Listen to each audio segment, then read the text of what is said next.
টানা 4 ম্যাচ পর ওয়ানডে জয়। এবার হাতছানি প্রায় 3.5 বছর পর ওয়েস্ট ইন্ডিজের বিপক্ষে সিরিজ জয়ের। শান্ত মিরাজরা প্রস্তুত নিজেদের সেরাটা দিতে, আর ক্যারিবিয়ানরা মরিয়া সিরিজে ফিরতে।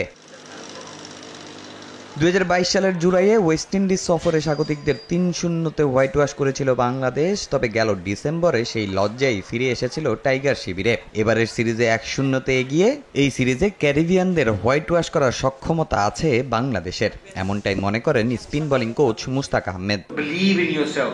আমি বিশ্বাস করি আমরা 3-0 সিরিজ জিতব।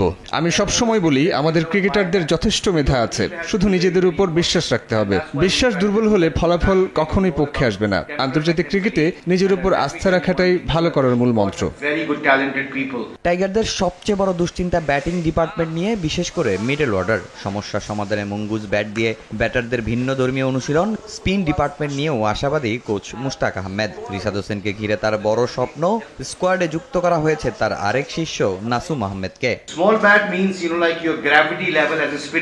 এই ব্যাট দিয়ে স্পিনারদের গ্র্যাভিটি অনুযায়ী বল হিট করা যায়। টার্নিং উইকেটে আপনার ফুটওয়ার্ক ঠিক না থাকলে খুব সহজেই আপনাকে আউট করে ফেলবে। এমন উইকেটে বল হুট করে নিচে নেমে যায়। আমাদের সিঙ্গেল রান নেওয়ার ক্ষেত্রেও সমস্যা আছে, যার কারণেই এই ব্যাট ব্যবহার করা হয়েছে।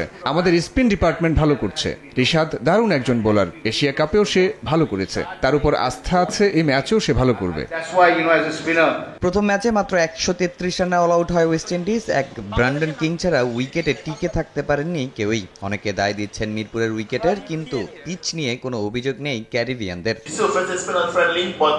এটা স্পিন বান্ধব উইকেট, এ কারণেই তারা আরও একজন স্পিনার দলে যুক্ত করেছে। আমাদের ব্যাটারদের এর সঙ্গে মানিয়ে নিতেই হবে।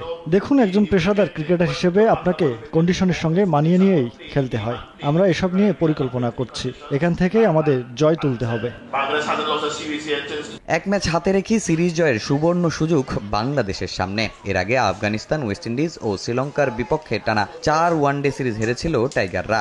এখন দেখার অপেক্ষা এই সিরিজের জয় দিয়ে 2027 বিশ্বকাপে সরাসরি খেলার আশা টিকিয়ে রাখতে পারে কিনা টাইগাররা। তামিম হোসেন, সময় সংবাদ, ঢাকা।